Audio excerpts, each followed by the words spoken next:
Hey, what's up, shot makers? It's Rob here. Today I got my man Haron, H2O Hargrave. Haron, Yes, say sir. what's up to the Yes, people, sir. man. Hey, Ron, what's going on, man? It's a pleasure to be here, my brother. Hey, what's good, bro? Haron, so off camera we did a lot of good talking, man. I learned a lot Yes. about you myself, man. But now it's time to tell the people. Tell the people about yourself, man, and your journey in basketball, brother. My name is Haron Hargrave, aka H2O. I got that nickname from playing in street ball in New York City. My journey started when I was a young boy, about 3 years old. My mother used to have basketball tournaments and she put the ball in my hands. I never put it down. I played at Campus Magnet High School. I had to go the JUCO route. I went to junior college.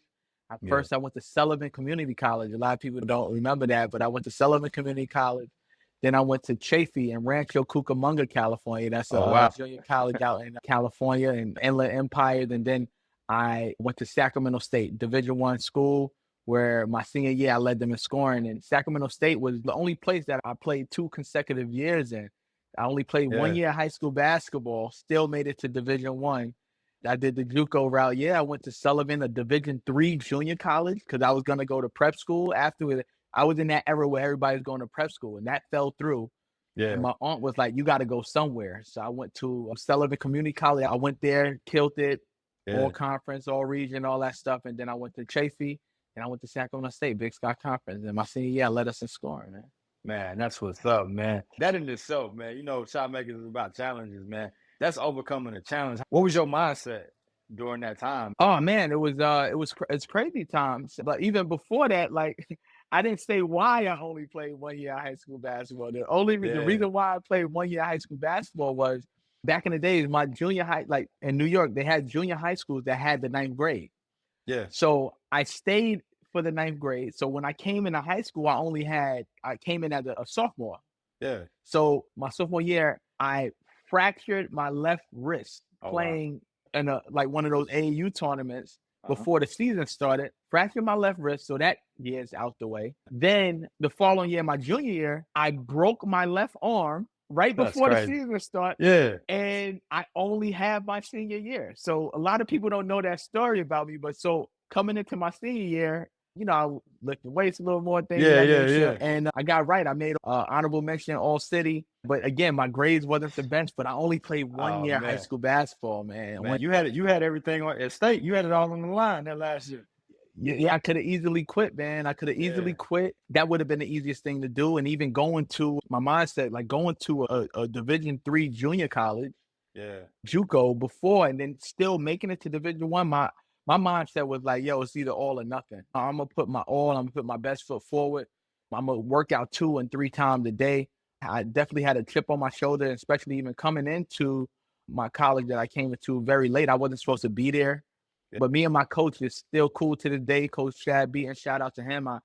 He's out there in Vegas. He's doing some coaching with the Vegas Elite now as well too. But going from high school in Queens to playing at UCLA, playing against schools like UCLA at Sacramento State, leading them in scoring and stuff was definitely a blessing. And the journey that I had to go through kind of helped me out in life in itself. Like going through those obstacles, it make you think you can do anything. You know what I'm saying? And that's how I live my everyday life, bro. Literally, like I feel like I'm one yes away. I'm one connection away from really like Taking even off. taking what I'm doing to a whole Yeah, nother level. Like, I dream big.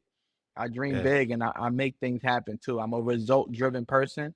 And I yeah. think that the work that I put in, I feel like, yo, if I put in the work, I can get it, you know? Just that journey from that senior year too big to D1, right? Like that Yeah, that proves it. You know for what I sure. mean? That proves it. For That sure. proves you put in the work that you'll get the results. So talk to me about that first time you landed on the West Coast. You're an East Coast Oh man. man. You know what I'm Yo, saying? so the first time I landed in California, it was kind of crazy, man. Coming into Cali was a culture shock, man. Like I remember me and my boy Sheldon, we used to like ride the bus. We out in LA and I used to have my big earrings, had the New York fitted, the white tees and everything Oh like man. that. And I remember a dude on the bus told us like, yo, y'all not from out here, right? And we like, nah, we're not from out here. Yeah, yeah. But I don't think you could tell, right? Yeah, We have yeah, all this yeah. stuff, Timberlands and stuff. But anyway, he kind of schooled us on game about like, yo, in New York, the Spanish people, black, we get along, but out Hmm. there, he was telling me how like Mexicans and black, they really don't mess together. Like they kind of stay in their own So just be aware of that, and just, I don't remember the dude at all. It's just some random dude on the bus, but Yeah, yeah, it was definitely a culture shock. But I love California. I love the weather. I love playing ball out there, having that New York edge. It kind of helped me a lot. I kind of grew up out there and became a man out in Cali. So I got nothing but love for California. But it was definitely a culture shock when I first came out there. And then going to school in Chafee first, my junior college in Rancho Cucamonga, we had mountains and all. I didn't see mountains in New York. You know what I'm yeah. saying? So but it was definitely the journey of the things that I still remember is amazing and beautiful. And I still talk to my Coach Klein all the time too. I send players out there and everything. So shout out to Chafee, shout out to Coach Klein, shout out to California as well. For sure, man. So now take us to what happens after you graduate, after school's over with. Graduating from Chafee, going to Sacramento, that was huge, man, because that was the first time that I didn't really have to play basketball anymore. When I say that, it was like it could be over. Like, it was Yeah, nothing. I'm striving for stuff, wanting to play, that next level, going to B1, and then I got that, and then it's like, okay, going to the league. Now going to the league is like, that journey is insane. Once you graduate, I had like anxiety attack at one point. You know what I'm saying? Because it was yeah, like, yo, no, you don't have to play ball no more. It's nothing like, you know what I'm saying? Nobody really pushing you. Got an agent who really don't really know you. yeah, And you got to go to tryouts and stuff like that. You're like, dang. And then you see all of the other dope people at these. It was so crazy. So it wasn't all chalked up to be everybody like, oh, you're done with school now. Like, nah, it was really like, what do I do next? yeah, And for somebody who's played ball my entire life, it's kind of crazy to kind of like, what's next? You don't know what's going to happen. You have those dreams and those goals to continue on with your career. But, I did go overseas. I played over there, but it was nothing. It wasn't the same. I'm not going to sit here and sugarcoat it. Like yeah, playing yeah, B1 was like the closest to the NBA that I feel like I got to, because we're flying everywhere. We got the best food. We're staying in the nicest hotels. yeah, We're playing on ESPN and stuff like that. That was big time for me. So now when you yeah. go overseas, it's not always all chalked up what it's supposed to be. Romania was super dope. I loved it. It was fire. I played in China, Hungary, all over the place.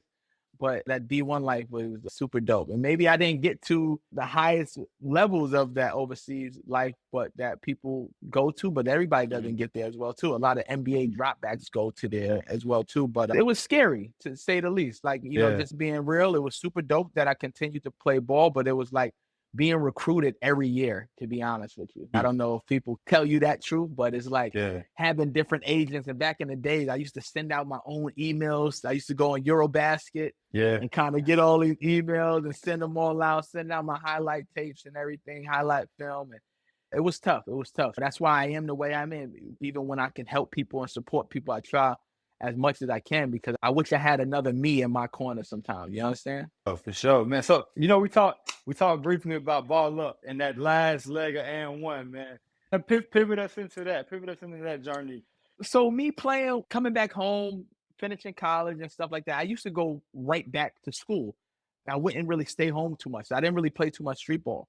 When I graduated college, I played a lot more street ball, and that was just all I knew, because that's what I could do. You know what I'm saying? I Yeah. earned the name H2O when I came back from Romania. I played in a tournament called Hoops in the Sun. I had 57 points against a teammate, a bingo all-star. I had 12 3-pointers, and that kind of got the name buzzing. I Yeah. also played on a tournament called Kingdom, and a guy named Taz. They both just started calling me H2O, Taz and Uncle G Stacks. And then Yeah. the name kind of like carried on. These people, we get these names, but I kind of just kept it and made it into my business as well too. But that's a whole nother story. But So playing hold on, street so hold on, ball, hold on, hold on, getting, hold on. yeah. Hold on. So the H2O, is it because it's water? Oh yeah, my jump shot pure like water, man. And still to this day, it's one of the things that keep me in this game. You know what I mean? That's the last thing to go. You know what I'm saying? It's a jumper. Man. But I think, as long as I could jump and get that shot off, it's good. But I got that nickname from playing street ball, and then I started doing a lot of different stuff, playing, doing things with Red Bull 101, the Red Bull 3-on-3s, doing the midnight runs. I made the New York team that they had with Red Bull. And I kind of crept away from street ball, started doing a lot more of the money tournaments and things like Yeah. that. But I did do a lot of stuff with N1 at the end, the tail end. I sort of professed out in Vegas during All-Star Weekend for the women's All-Star Weekend. Yeah. We kind of Yeah. reconnected. Professor, my boy Bone Collector, shout out to all of them. but it was a real thing going. My guy, Africa, Mr. Black, all of us, we was on that journey. And I was the guy who was like the honorary member, right? I wasn't really Yeah. with them, but I was doing all of their stuff with them as well, too. And Yeah. then during that transition, they had Ball Up Street Ball. And I was on that reality show called Ball Up Street Ball. It was on MSG. It was on Mm. Fox Sports as well, too. And I made it all the way to the finale, and they picked G. Smith. He was the Okay. Sprite Slam Dunk champion. We both made it from New York, Yeah. and we made it all the way to the finale in Vegas and everything like that. And it was super dope, but I also got some bad news that day. When I made it, I got the news that my grandma had passed away. Oh, So I man. had the news of Making it. making it, Yeah. only Yeah. 10 guys, and they was taking guys. If you remember, they took people from all All over over the these country, different right? stops, all over the country. And we was actually in Atlanta at Morehouse, the Okay. all boys school, right? Yeah, That's yeah, yeah. Morehouse. So we was doing that, and they were filming, and a lot of that stuff. I'm like, yo, bro, I never worked this hard in my life. It was for TV, so they was trying to break people. They bringing in different trainers. It was the craziest thing ever, and I'm like, yo, this is wild. People was throwing up and everything, but they had producers. They weren't basketball people. They were just Yeah. like for show, right? Yeah. Trying to Yeah. get the best content. And it was kind of crazy. Like the stuff that we was doing. I remember they had some dude coming from the army, and we was doing those push-ups walking around the track.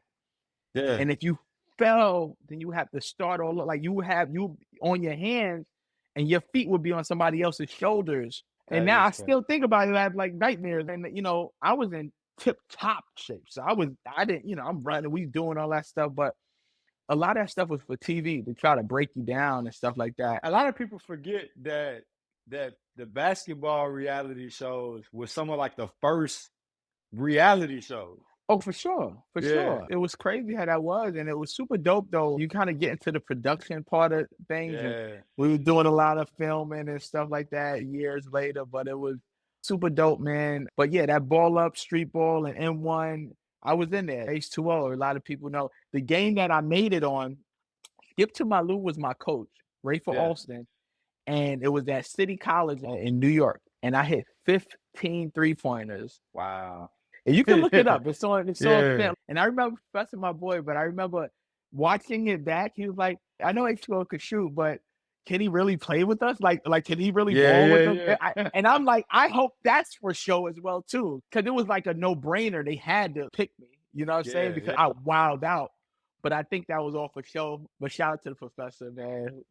Oh yeah, yeah, man. They can do some crazy things with the editing. So H2O, man. So you had your stint in reality TV, but then you took your passion and you turned it into a business. So tell us about your business and what you're doing with that.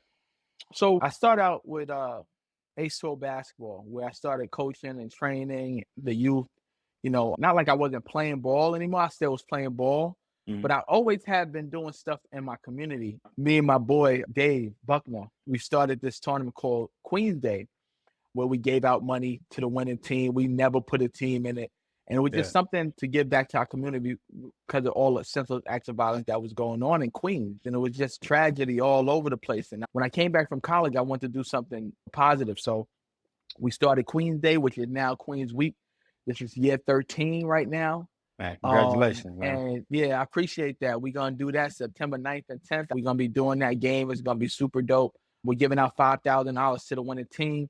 And that's what kind of started my philanthropy. And then from that, I branched off and started Balling for Peace, where we're doing our celebrity charity sporting events, our basketball game, flag football, softball game. We just played the NYPD in softball.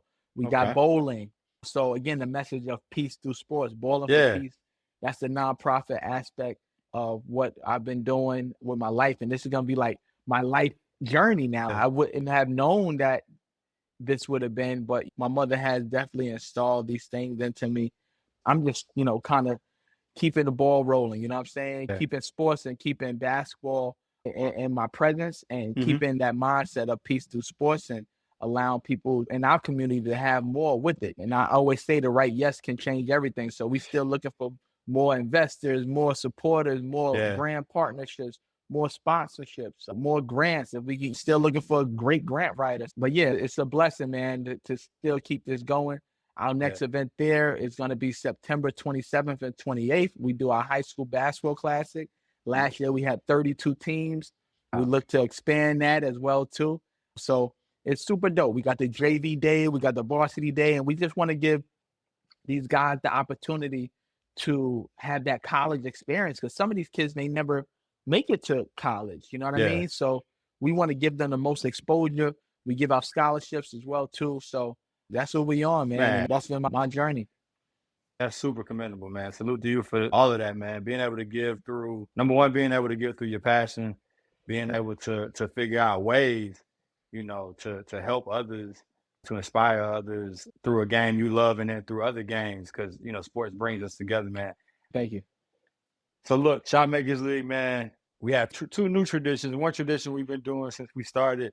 The other one is a new one. So the first one I'm gonna hit you with is, who would you like to see us bring on Shot Makers League? Who would you like us to interview? The first name that came to mind is my boy Scott Machado. He played for the Los Angeles Lakers, the Golden State Warriors, Houston Rockets. He's from Queens, New York. One of my guys, man. I actually introduced him to the street ball game, and that came right to mind. Man, let's go. All right, Yes, so the last piece is, Shot Makers League, we do 1-minute video challenges. So you got to come up with a challenge that you want the people to do on the Shot Makers League platform. So what you gotta do. So you throw it, you have 2 basketballs, you throw the first one in the air as high as you want or need to, you shoot it, catch the ball from before it hits the floor, shoot it, gotta hit both of them. Man, that's dope. That's dope. The H2O challenge. Y'all heard it here first. H2O challenge, yes, sir. Let's go. Let's go. Haron, man, it's been great having you, brother. Can't wait till the people see this episode, man. Anything real quick you want to leave the people? You want to tell them to follow or click link up in? Yeah, so you can follow me at H2O5. That's the letter O, not 0. Follow Ballin' for Peace, BALLIN, the number 4, the word peace. You can also go to our website, ballinforpeace.org. Stay tapped in with us. And last but not least, never let up, never give in. Keep pushing, keep making your passion your purpose.